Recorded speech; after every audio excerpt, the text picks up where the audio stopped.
TikTok is corny, bro.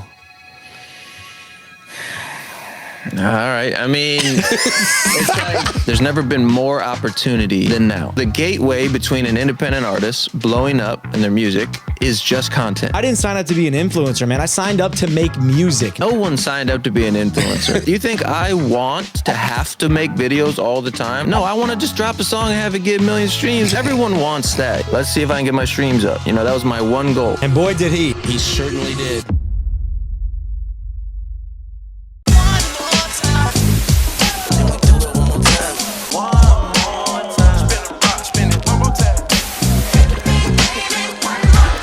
On this episode of the One More Time podcast, we are joined by artist Nic D, who proved that talent doesn't mean a whole lot without execution. He's earned 1.5 billion with a B streams with no label and no industry connections. Just great music, smart content, relentless consistency, and a deep understanding of what it takes to move the needle in today's music game. If you're an independent artist looking to make a living with your music, this episode will inspire you or possibly expose some of the excuses that you've been hiding behind. And if the goal is fans, freedom, and a full-time career, this is the blueprint. Let's start it right now. So I feel like a ton of independent artists come to me and Henry, and we hear like the same things over and over and over again, right? So we thought there would be no better person to respond candidly, honestly, unfiltered than Mr. Nic D. Okay? Nic D. So I'm gonna run through some of the like just classic things that we hear from our independent artist friends, right? Number one,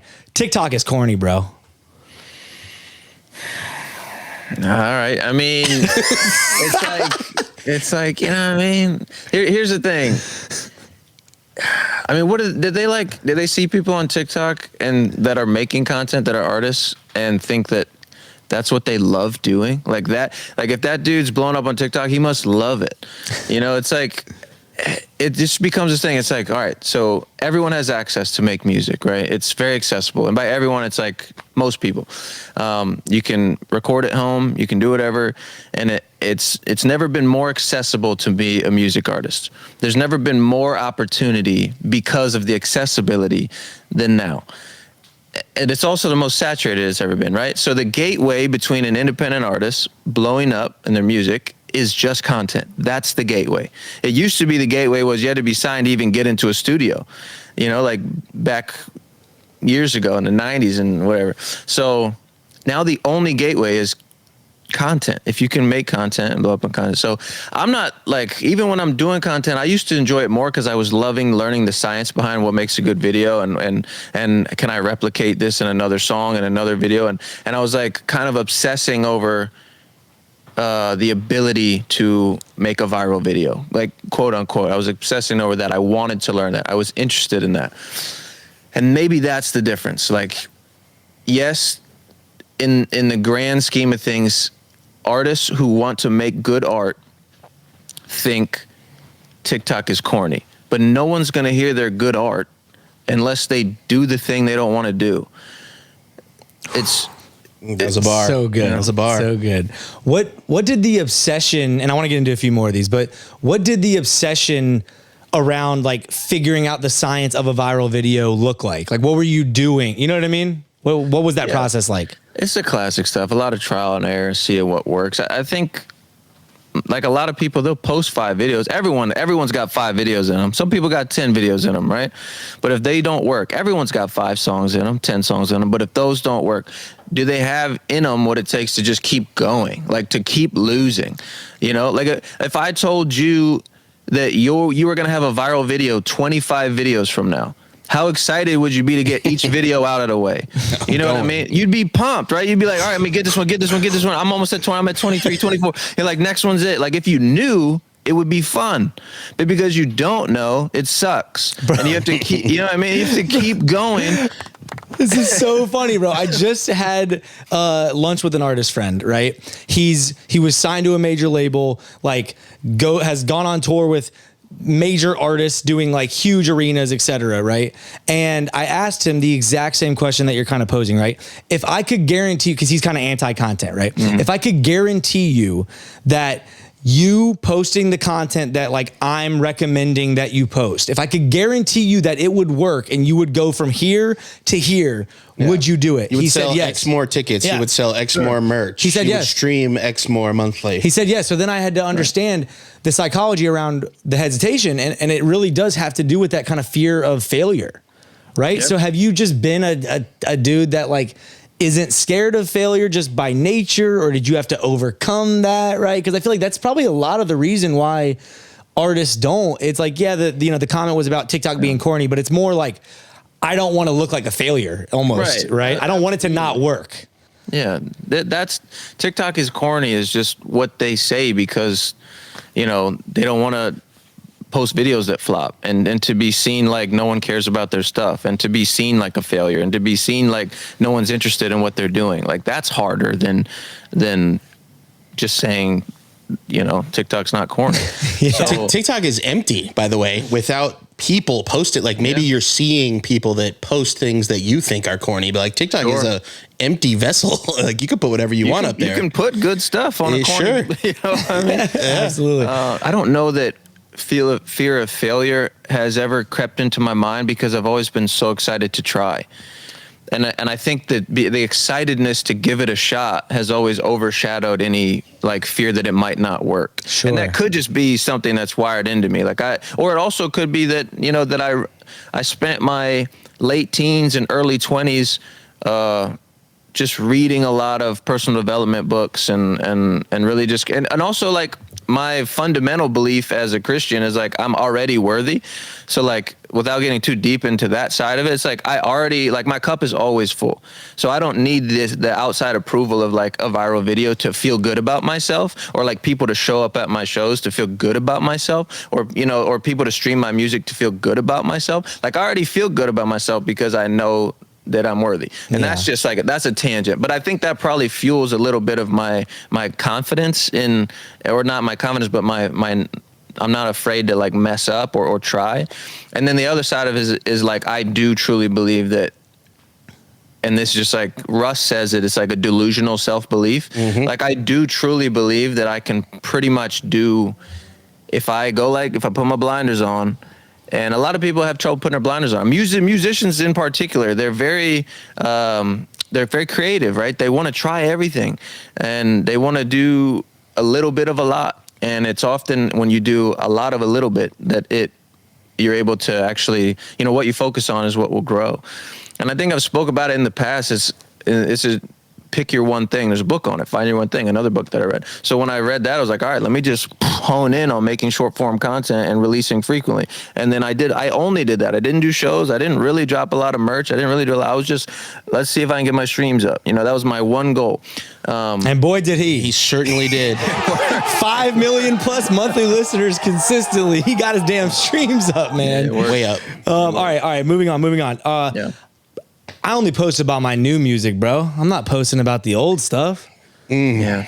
That's, I mean, you probably heard me say it, but like, you probably heard me say it, but your old music is brand new to people who haven't heard it. Yes, that's it. And most people haven't heard it. Like, even if 1 million people have heard it, most people haven't heard it. Still most, exactly. Right? Even if 10 million people have heard it, most 4 people billion people have heard your song. Most people haven't heard it. So it's, I get it though, but often the problem is not, the problem is often not the problem. It's like, all right, you need to look at yourself and just decide, why am I doing it? Do I even care about it? My biggest hurdle is with artists that a lot of them comment on posts and stuff, and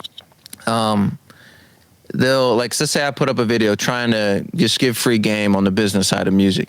I'll get comments like, bro treats it only as he don't even care about the art. Like I love music. I love music so much. I make 3, 5, 10 songs a week and I release frequently. That's how much I love to create music. But the other side of it is they're watching a video titled "How to Make a Living Making Music," and it's like, And then they'll say, "Oh, I can't. I like the art too much." Well, it's obvious that you want to make a living making music. You clicked on a video titled, "How do I make a living making music?" and then, so it's like, and then got mad. Proceeded to get mad about.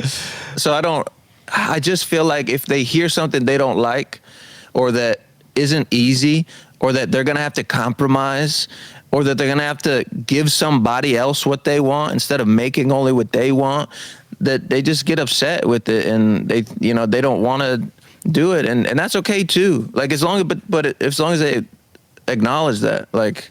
Yeah, it's the acknowledgement. That's why we recently added to our bio, not for hobbyists. We love our hobbyists, but it is so important for every music creator out there to dig really deep and decide, like, do you love the art and you just want to make it? Yeah. But then you're going to find your, rent money elsewhere? Yeah. Or do you want to do this as the only thing that you do because there's some kind of changes that you're going to have to implement? Both are okay. 100%. Both are totally fine. Yes. So do you post about your like old hits? Like, do you make content like about some of your older, more popular songs that are earlier on? I brought a few posts back, maybe even a year ago. I did like 2 Pineapple posts, and I did a couple Icy Pops. I'll bring up Sundown more. Love that one. Love that one, man. And if I bring it up, it's usually because I really like the song. Like Sundown, I really like the song. That's great. How could you not? I'll keep posting. Atmosphere, I'll post that one. That would be like an artist going on tour who's, got a really big discography. Only plays the new shit. And not playing the hits. Sure. Like, bro, Yeah. the people who discovered you from the newer stuff might fall in love with the old shit. They might go stream that. They might go buy the old vinyl, whatever, right? I don't know. I feel like catalog is so powerful. I mean, you look at just the catalog sales that are happening within the industry. There's a reason why these finance companies are investing millions and millions, billions of dollars in these people's catalogs. It's because they're valuable, right? Yeah. Old songs are valuable. They can be synced in music, film, and television, right? Or video games, television, and film. They can be freaking, they can be played at, concerts forever and ever and ever. They can be played on the radio how many times have you turned the radio on and they play more old shit almost than they do new shit on like pop radio even. Sure. It's crazy, man. Sure. All right, cool. So let's move to the next one. Bro, I didn't sign up to be an influencer, man. I signed up to make music, Nick. Yeah. A lot of this overlaps. It's like, no one signed up to be an influencer. Like no one, you think I want to have to make videos all the time and I technically don't really now, but before, I want I was like, all right, let me make this song, and then I am pumped to just go make videos on it. No, I want to just drop a song and have it get 1 million streams, and everyone wants that. And no one signed up to be an influencer. But here's the thing: if you're independent, that's a key word. Independent. You have to do all of the jobs independently yourself. Like there's dudes like Kendrick or who just pick an A-lister. They have a full team of people doing the stuff they don't want to do.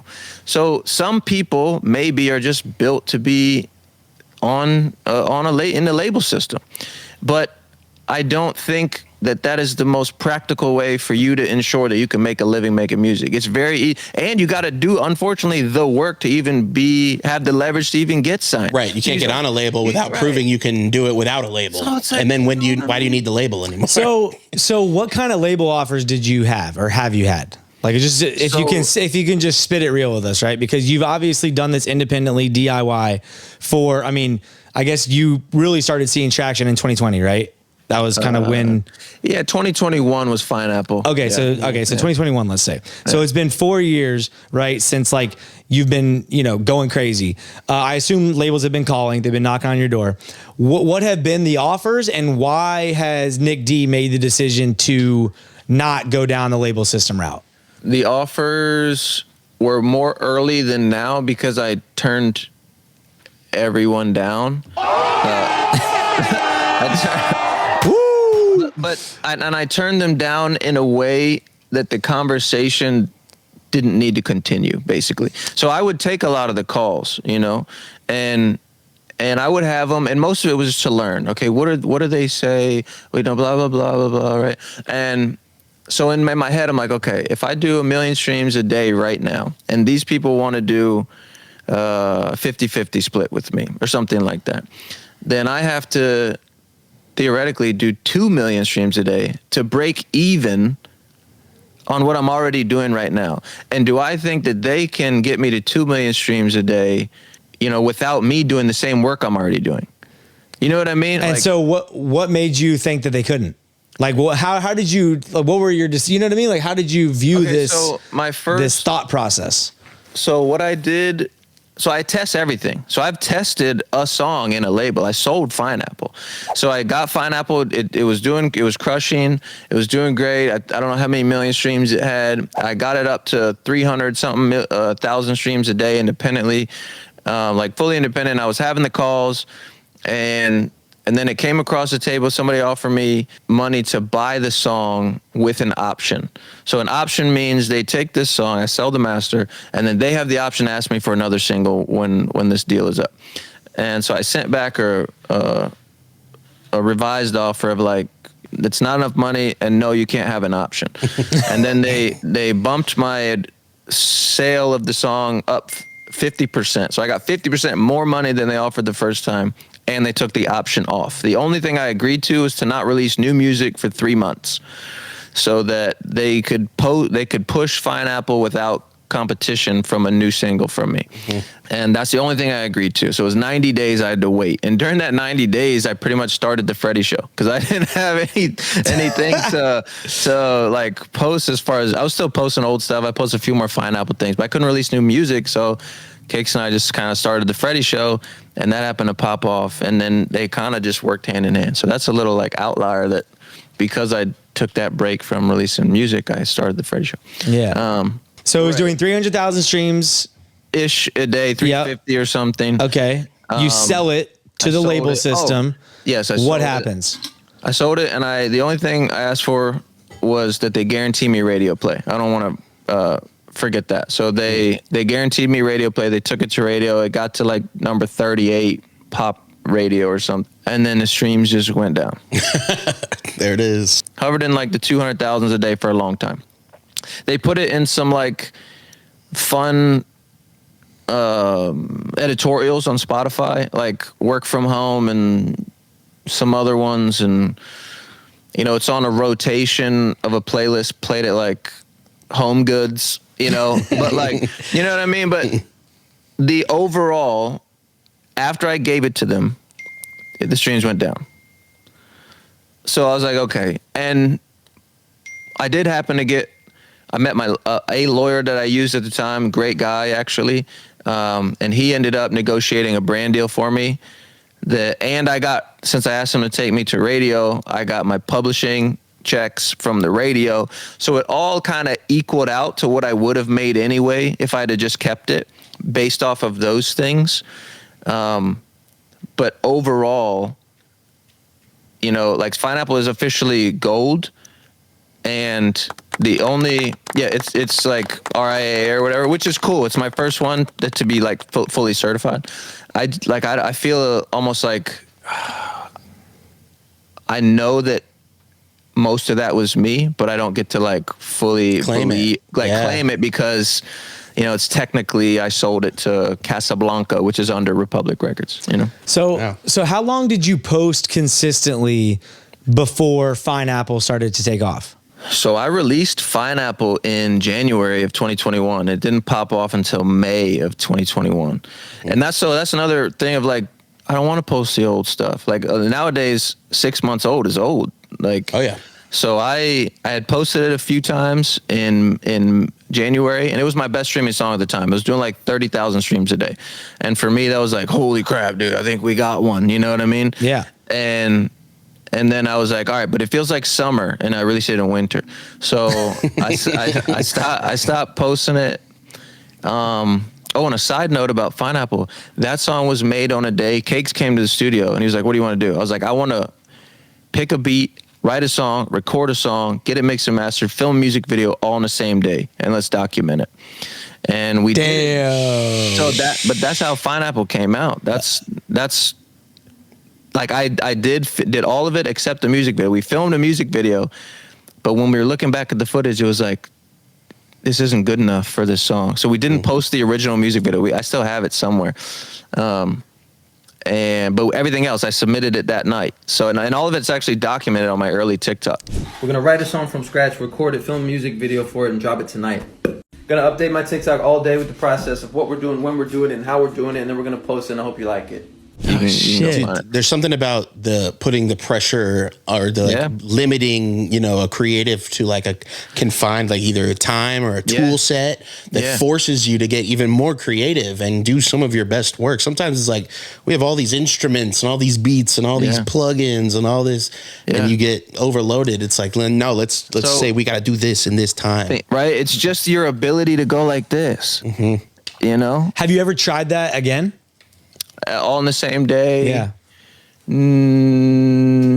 No. That's insane. That's insane, no, obviously you gotta do it again. That is so dumb, Nick. It's 1 for 1. As smart as you are. You're right. You literally 100% success rate. You batted 1,000 and you just decided to never step up to the plate again, bro. You're absolutely right. This is insane, bro.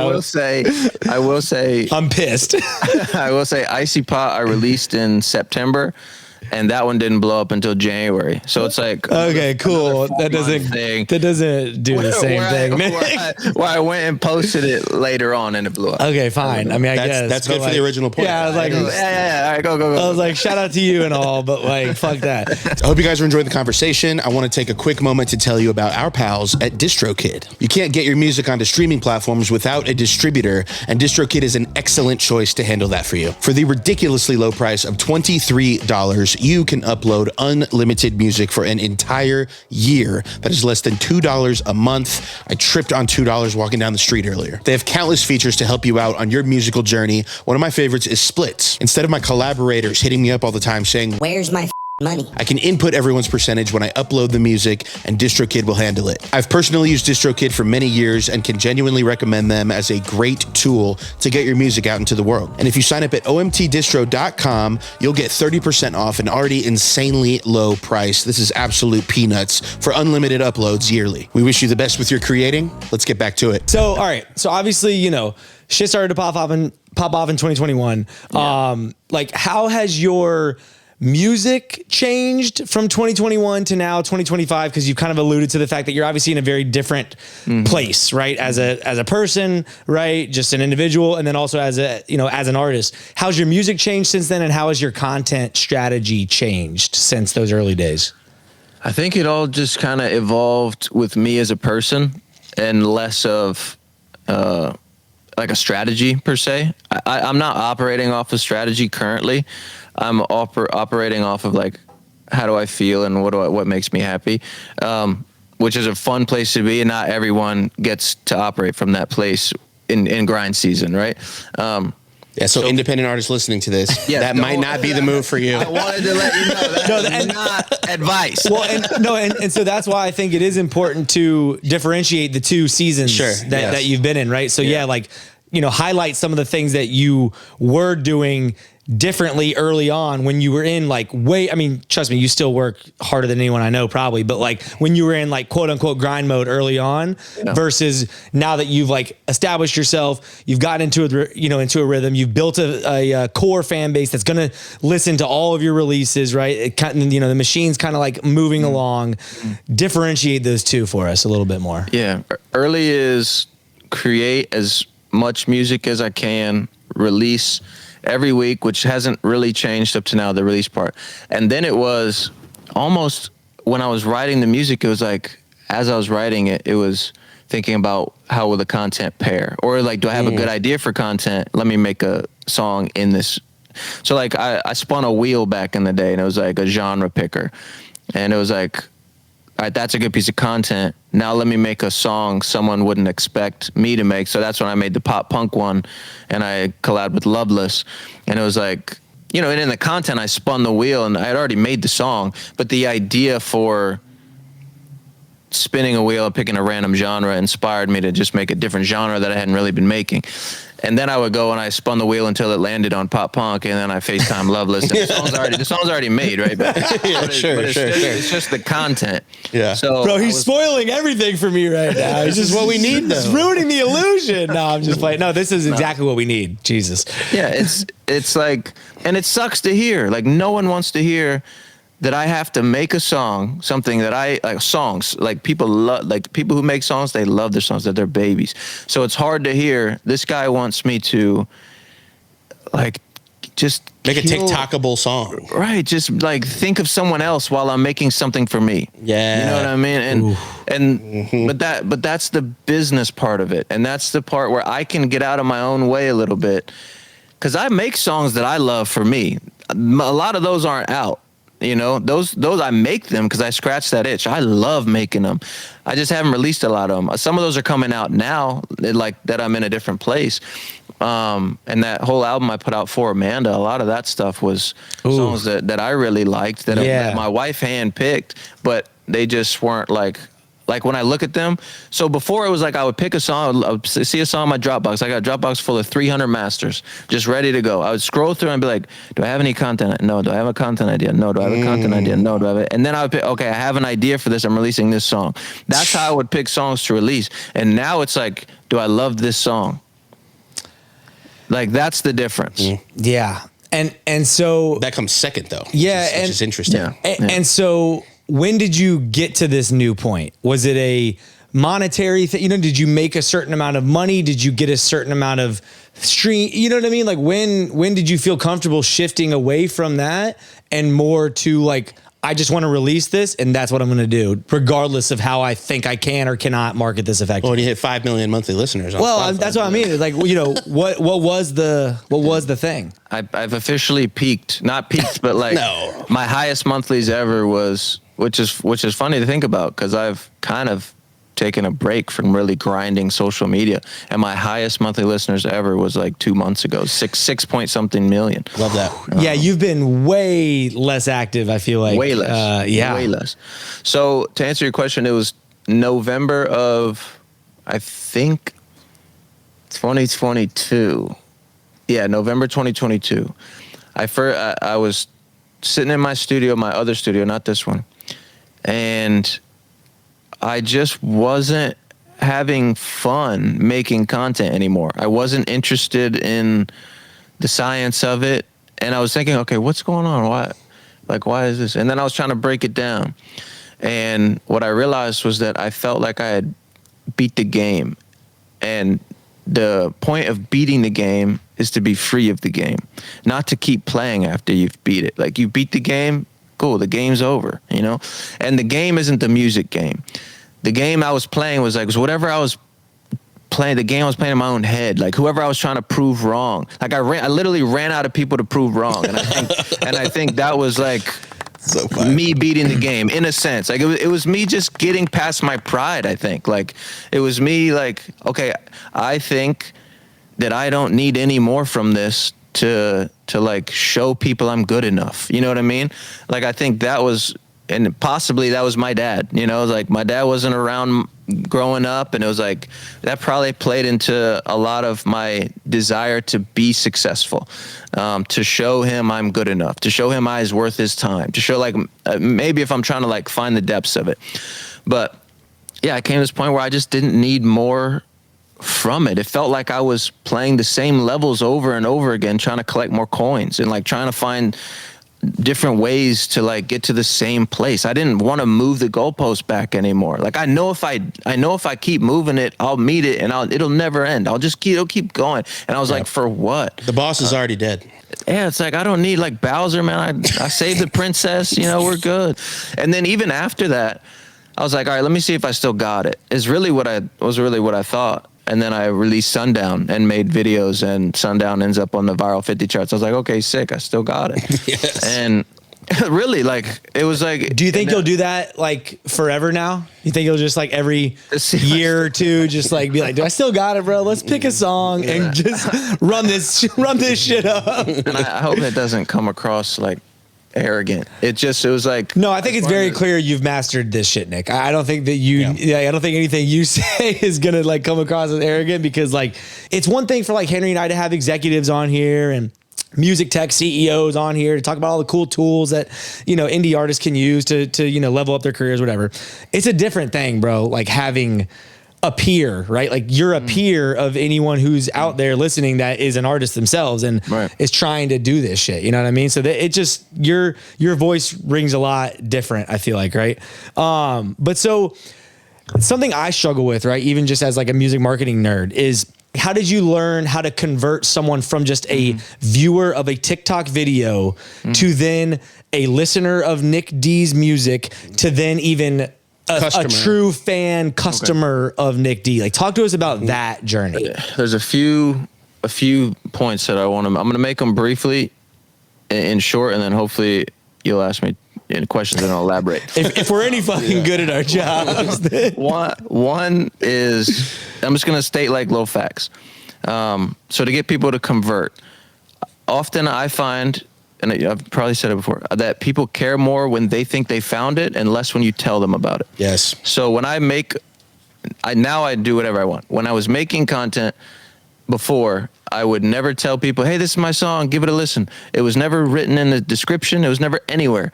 And before, you could pin comments on TikTok. So I'd make a video for the sake of making a good video and not trying to shove people, like sell something and shove it down their throat. I'd make a video to try to make a good video. And if it works, if you build it, they will come type energy. Like I'd wait for the first comment. I'd be hovering and I'd wait for is this song out? Is this song out? Right. It's the golden comment. And I'd pin it and I would say, yes, it's out. It's blah, blah, blah by Nic D. Hope you like it. Let me know, whatever.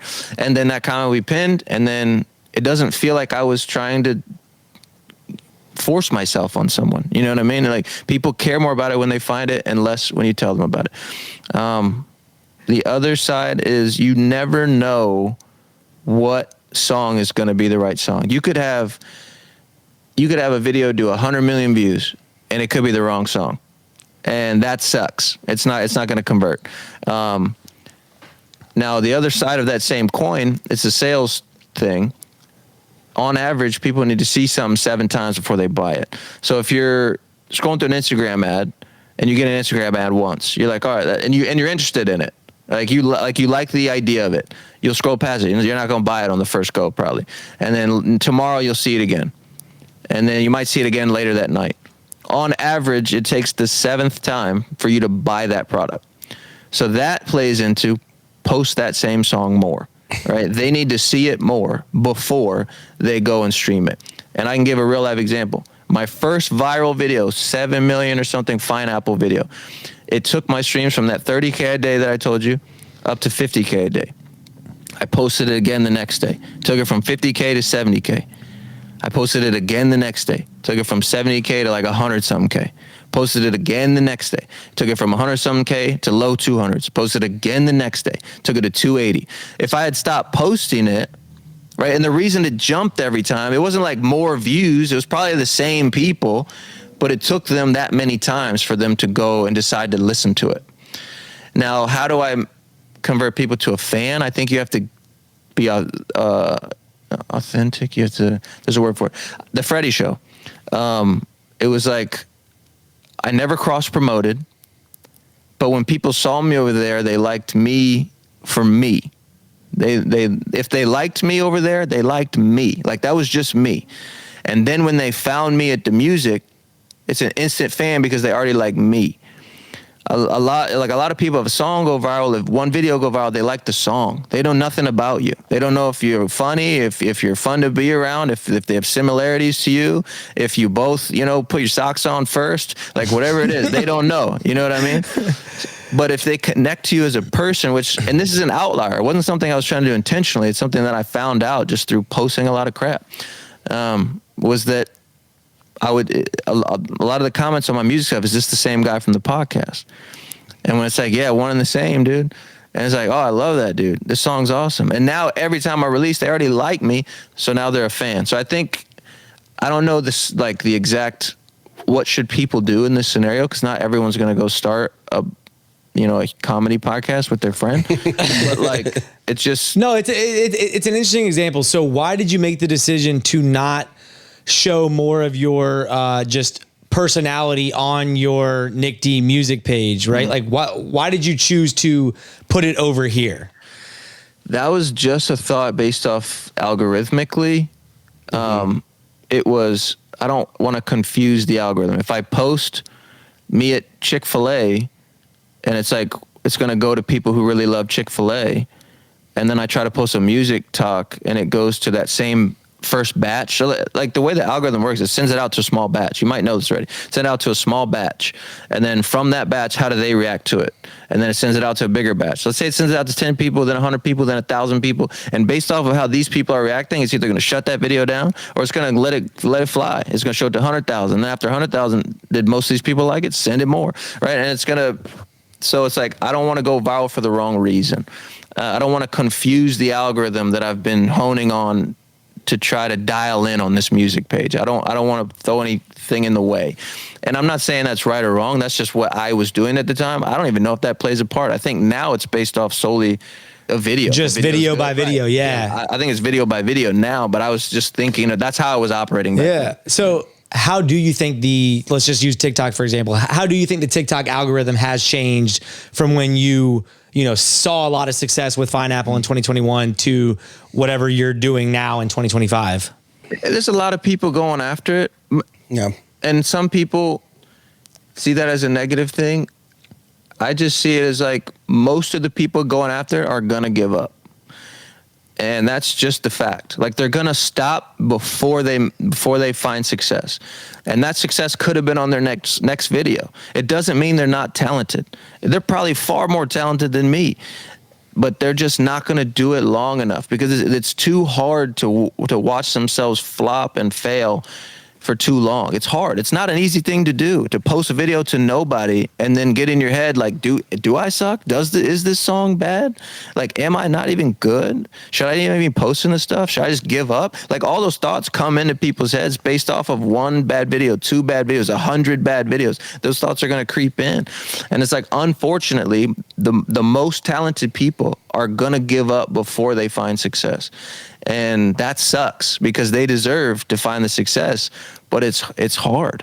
So I do think that if people, like the only difference between people who found success and didn't is that the people who did kept going. They just kept going.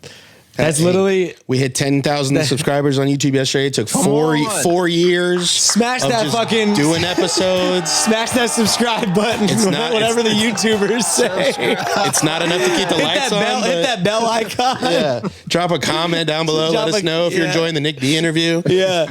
No, but honestly, we've done like 2 interviews, maybe. I don't know. We're about to do another one soon. Getting interviewed. Yeah, exactly. Like being interviewed. And, they ask us like what we attribute the like growth of the podcast to. And I mean, it literally not stopping. It's literally just that. That's it. It's we just keep doing. We're still that. here. I first started making music when I was 13. I didn't have my first viral moment until I was like 29. So that's, I wasn't pursuing it as a career the whole time, but I was like honing in on making a better song, at least during that time, and Pineapple was my 80-something released song on Spotify. But my viewpoint was always the same, and I've said it a billion times, like I want more at-bats to hit a home run. I want to release as many songs as I can because quality is subjective, and I don't know which one's going to work. The song I love probably flop. The song I hate might blow me up. And I mean, to touch on that specifically, I had a song I thought was going to blow me up. It was called Antsy. And I put it on my album, This Can't Be It. I was like, oh, this is the one. I called Cakes. I was like, bro, you got to hear this song. I can't even play it for you over the phone. You got to come here in person. He drove an hour to 2 hours that night to just come and hear the song in person. Oh my God. Shout out to your Cakes friend is a real Cakes, one, bro. Dude. Legit. And I was like, bro, this beat's $500. He was like, I'll split it with you. Oh, Cakes is the goat. So Cakes gave me $250 towards that song. I put the other $250. We bought the beats. Most expensive beat I ever bought. I was buying $50 beats left and right. So anyway, I was like, all right, let's come up with a music video. Let's make this perfect. We were thinking all this crap. I was like, all right, but I need a song to come out this Friday. I can't skip a week. So I'm going to make a song in the meantime. And I went and made a song. And the original demo title was called In the Meantime. And that song was Mona Lisa. And that was my first video on TikTok to get 1 million views. So the song I made in the meantime for the song I thought was gonna blow up my career, it was my first video that did 1 million views on TikTok. That's how it goes, man. And the antsy flopped. Oh no! So it's like, Oh my gosh. So Always how it goes. So I think I know the answer based on like how you were describing your process of like choosing a song based on if you were going to be able to like being able to make content around it or not. Yeah. So did you make content for every single song early on? Is that part of the testing? yeah. Okay, so I'll go early. In 2019, before I was like deep in figuring it out. Yeah. That was my first year. That year I did a song and a music video every 2 weeks. That was my goal. And to touch on why, because a lot of people hear that and they're like, you know, I don't know, they're easy for you or whatever. Why I did that was it gave me a deadline every 2 weeks towards my goal. It wasn't like a lofty goal. It wasn't like my career goal. It gave me a deadline of a goal every 2 weeks that was working towards my goal. And I was able to then boom, boom, boom, check off these boxes. It gave me momentum. Momentum fuels progress. Like overthinking is paralyzing to your progress. So the momentum of creating, releasing, filming, the only thing I did during that time was just get better. Like that's all I did was get better because I was doing it more. It's the same thing like Steph Curry shoots how many shots? And that's why he's getting better. That's why he's the best in the world because he shot more shots than anyone else in the world. That's why he's the best. Yep. So anyway, yeah, but I didn't expect anything from those songs. And I think that's the problem. Like people love their stuff so much, they think it's amazing and it could be, but then they expect it to just blow up organically. And to them, organically is just on its own, I guess. And that's the hard part. Like no one's going to hear it because they don't even know it's there. And you need to make sure people know it's there. Okay, but in the beginning, 2019, the song every 2 weeks in the music video. Yeah. What I did then, because I was just figuring it out, I would allocate a budget. My budget was $250 per release. So if I could get a beat for $50, get a mix and master for $50, and record myself, then I had $150 less. So I was spending $1,000 or $500 a month because I was releasing every 2 weeks, and I spend that other $150 on Instagram ads. Mm-hmm. And in my early career, that's what I was doing. And I haven't run an ad since 2020, like no paid advertisement since 2020. So, but during that time, I was trying to figure it out. I was like, I don't know what to do, so I'm gonna run ads, and if that doesn't work, I'm gonna try something else. So, I ran ads, $150 per release, and if it seemed like it was reacting well, I would give it another $50 or, you know, something like that. So that's how I actually got my first 30,000 Instagram followers was from Instagram story ads. So we've had a lot of ads gurus on the podcast. Not going to lie. We've had a music marketing tech CEO that helps optimize ad campaigns, etc. Why are you anti-ads?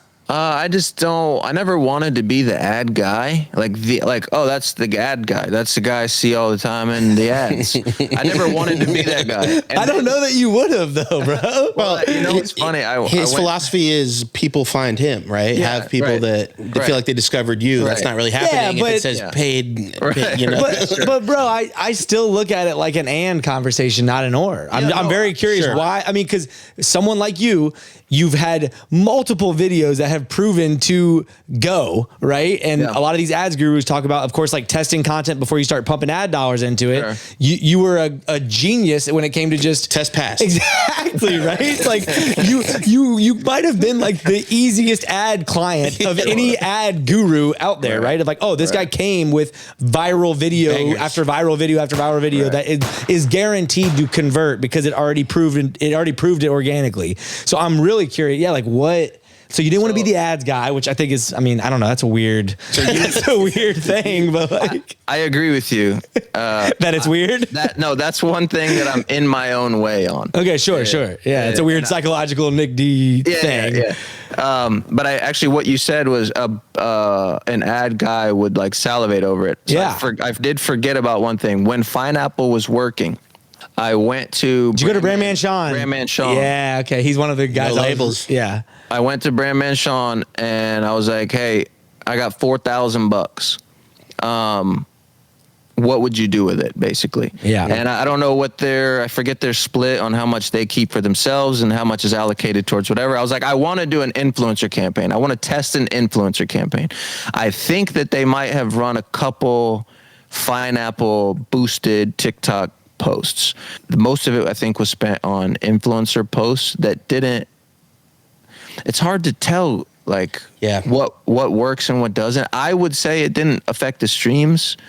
And Pineapple only had a total of 11,000 videos made to it, like to the sound, which in the grand scheme of things on TikTok, that's nothing. You know what I mean? For a song that quote unquote goes viral. I've never, outside of a collab with Connor, had a sound go viral. Like, you know what I mean? Like people are making videos to it. Mm-hmm. Yeah, like UGC content, like user generated content, going crazy. Yes, okay, yeah. I've never had that. Still to this day, outside of a collab with Connor, like maybe Still Hot. Yeah, people were making videos to. Wow. But I've never had, like, the most I've had on a solo song is Pineapple of like 11,000 views or 11,000 videos made. And you posted 10,000 videos of it to Pineapple. I did go. It was UGC, but it was just all Nic D's account. One U. One U is crazy, bro. Oh wow. For Icy Pop, I did go back and count. I did over 30 videos to Icy Pop. Is that the most? I don't know. That you've ever done? That's the only one I went back and counted because someone asked me. It was over 30 videos to Icy Pop. Interesting. Did you have a number of videos target, like as you release content for a song? Was there like I want to make 10 videos for this song? Was that like a thing? It was all based on the same concept. It was release a song, post. I would always have like 2 ready when the song was coming out. At minimum, I have like 2 ready. I'd throw them up, and based on how those reacted, would determine if I'm going to film more or if I'm going to focus on this next release. Mm-hmm. So I would never die on the hill of I think this song should work. I'm going to drill, content until it works. I've never done that, and it might have worked if I'd have done that. I was about to say 2's not that many at bats, bro. I mean, the way these fucking algorithms work. Test. It's just an initial test to see if I would make more. Okay, sure. So, and then I would go, because I knew I had so I wouldn't post them immediately. I'd release the song on a Friday. I'd probably post one that Friday. I'd skip the weekend because streams are down on weekends, and I would post again on Monday. And if either one of those did enough, I don't know what my radar was then, I would go out and film more that week. If not, I knew I had another song coming out Thursday night at midnight. So I would just spend those next 3 days prepping for that. Sure. So what was your content creation process like, right? Like, did you come up with, 100 ideas and then narrow it down? You know what I mean? Like I know you studied this and you watched what worked as you started posting more and testing it, right? But like a lot of the artist friends that we had, they really, really struggle with content creation, like ideation. And this isn't a fucking ad, but like if you go to 100viralcontentideas.com, you might get some free content ideas. Some of them might include Nic D and his friend Connor Price. Yeah, I think you guys are definitely in our little yeah, for sure. But yeah, so all jokes aside, like what was your process like to keep up with the consistency that you were striving for? My initial test videos were always kind of simple. I go out in a public place, bring my microphone, and that happened to work for me. I got lucky that the thing that worked for me was to set up my microphone somewhere beautiful. Like I got lucky that that's what worked. Connor has to do skits. Yeah, his are like fucking short film, like short comedic films, bro. And Nick's just in a fucking literally he's at a crosswalk with like a cool Main Street background and just a microphone. Yeah. I got lucky that that's what worked for me, but that doesn't mean I didn't try a bunch of crap until I found out that's what works for me. Sure. You know what I mean? I got lucky that I got lucky in the sense that these are easy enough for me to create. The only thing that I really focused on intentionally in that kind of was a thing, the separating factor, is that I always broke the fourth wall in a sense. I speak before I start to sing. I love that. Yeah. I love like that approach. Throat clear or like it's like, hey, I'm a real person. Like that's, hey, this is really happening. It's like, do you think blah, blah, blah? Anyway, I don't know. So it's like I broke the fourth wall by saying I'm real. This is real. I'm not selling you anything. If you like this, I hope you do. See you if you don't. It's like I wasn't forcing anybody, but I wanted to let you know I'm real, and I hope you enjoy it. Dude, that little touch is so cool. Breaking the fourth wall is an interesting like way to put it, but it's totally true. How did you and Connor Price first meet? Just on TikTok through a DM. So I met him in December 2021. I met him. Yeah, but like, what do you mean? So he saw a video of yours, you saw a video of him. What did you say? Right? Like, I mean, dude, you guys are basically, you've dropped multiple collab, full-length albums. He's brought you out on tour, right? Yeah. Like, you guys make content together. I mean, you know, you have a very strong relationship, right? Yeah, both, also one of my best friends. Exactly, both creatively and personally. Yeah. So like, yeah, you met in 2021, but like, how did it actually go down? Well, I'm careful answering because the way we met was I got on the phone with him and I just gave him a bunch of advice, and then he applied it and it worked and he blew up. But I don't want to. But I don't want to. Oh shit! But I don't want to take away from the fact that he probably would have blown up anyway, and that he's very talented and his wife is a genius, and they're both amazing people and they're amazingly talented, and they would have probably done it anyway. I don't want to take away from that. That's too late. We got our clip. Nic D made Connor Price. No, Nic D takes all credit for Connor Price fame. That's just like, if you go back to then, it was 2021 December. I got on a FaceTime with them, and what I did with a lot of artists when I saw that they were doing things and they're talented, and I would try to point them in the right direction. I did it with so many people. And Connor, his content works. It was going viral, like quote unquote 500,000 views, 1 million views. But he was working in the wrong direction. He was making remixes. He was doing, all I did was point him in the right direction. He was already doing the right stuff, but he was just working in the wrong direction. So I pointed him in the right direction with my advice, and that was just never do another remix. Only promote your original music. You know, if someone finds you off a remix, it's probably because they like the original song you're remixing.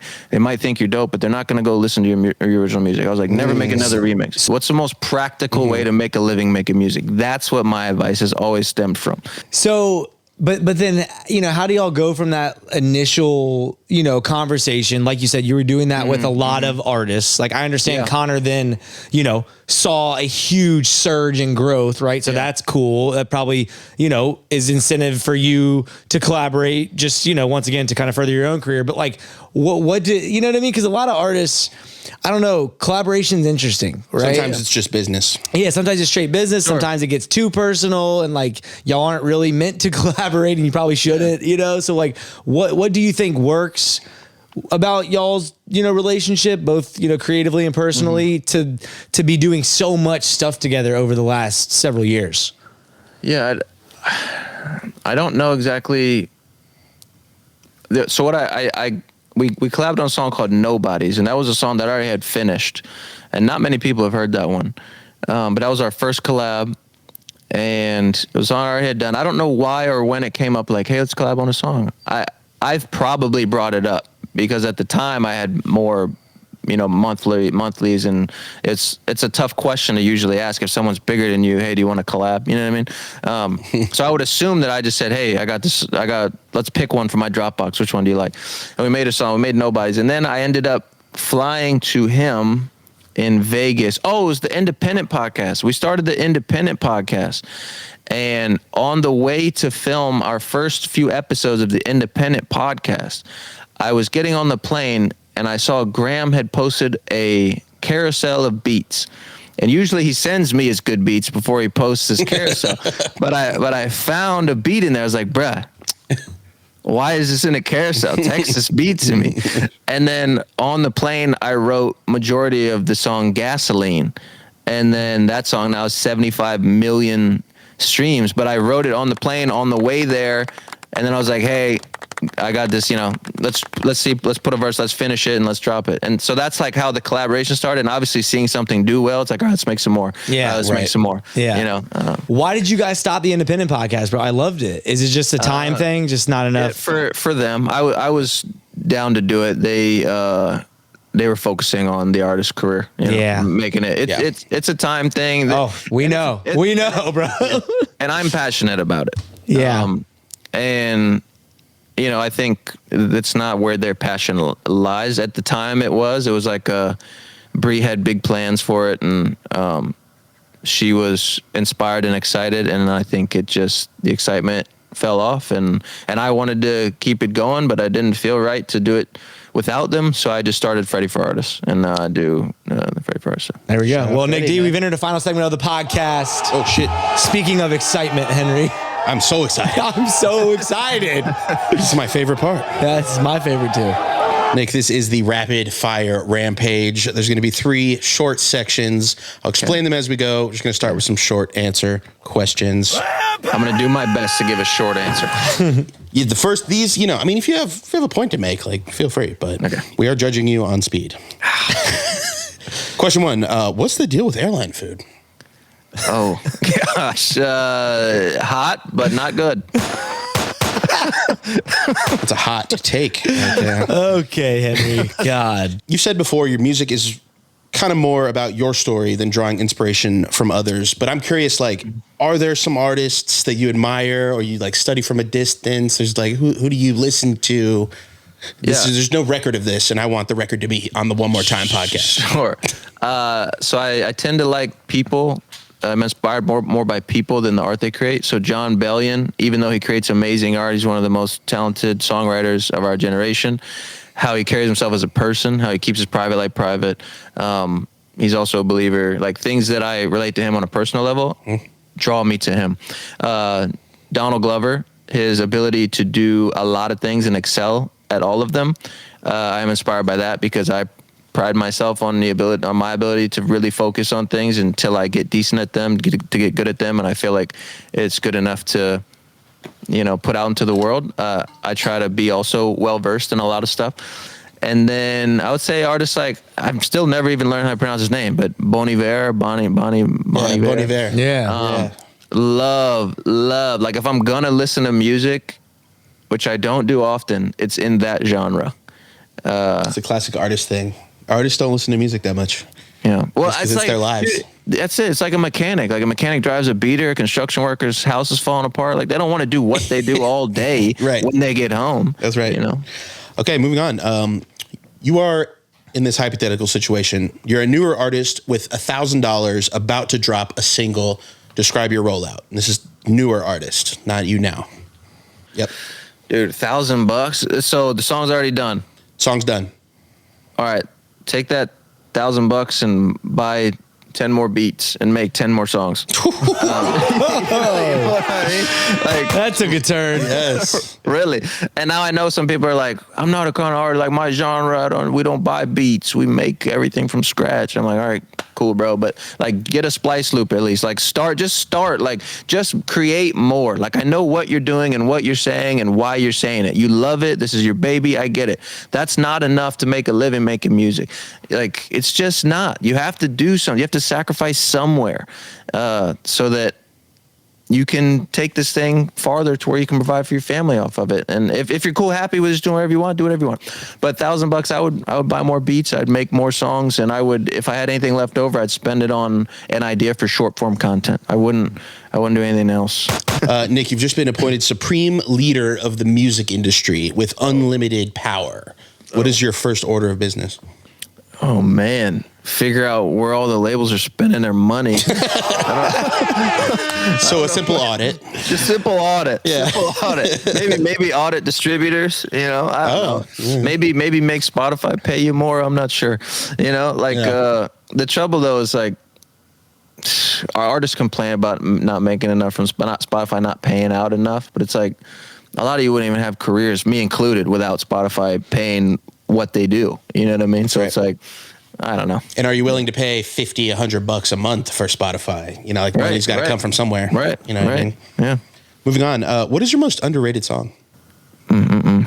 So this is tough because I've had a few videos do well with them, but like songs like I'll Set the Table, even though it's new, it's a song that I love and that was sitting in my Dropbox for a while, and that I decided to release. So songs that I love would probably lean that way. I'll Set the Table, Atmosphere. And Atmosphere has 5 million streams, but in the grand scheme of things, that's still light. It's still light for like the other songs your in my catalog. Yeah, exactly. Right. So Atmosphere, I'll Set the Table, a song, Guilty, that I released that feels really good. And Bro, I'm sure- I'll I'm say sure there's this, others, man. Daytona Ooh, with you and V Yeah. Wills, right? So Yeah. underrated, bro. yeah, that's a gem. And I go back to that one all the time. yeah, I love how it just starts. I'll text you another one. Please. Oh, and I do that on purpose.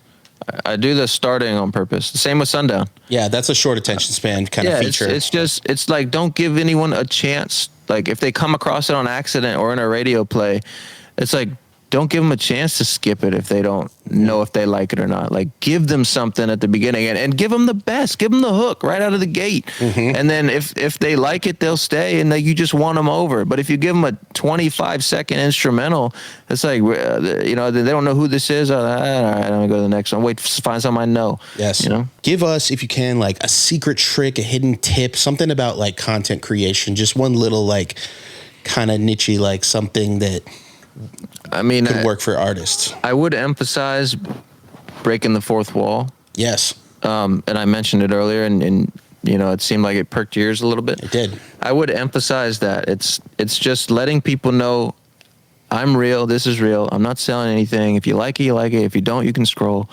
And then just the mind frame of making a video for the sake of making an entertaining video. People are on entertainment apps. They're not there to find your music.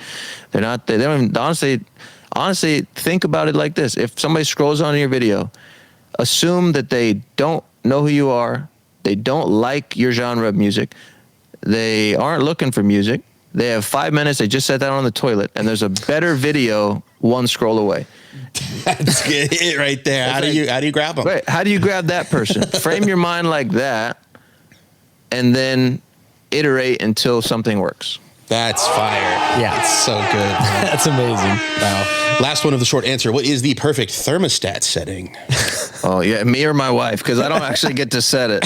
Let's go both. Let's go you, and then what it actually is set My at. wife probably like 65. Ooh, wow. Like in sleeping times.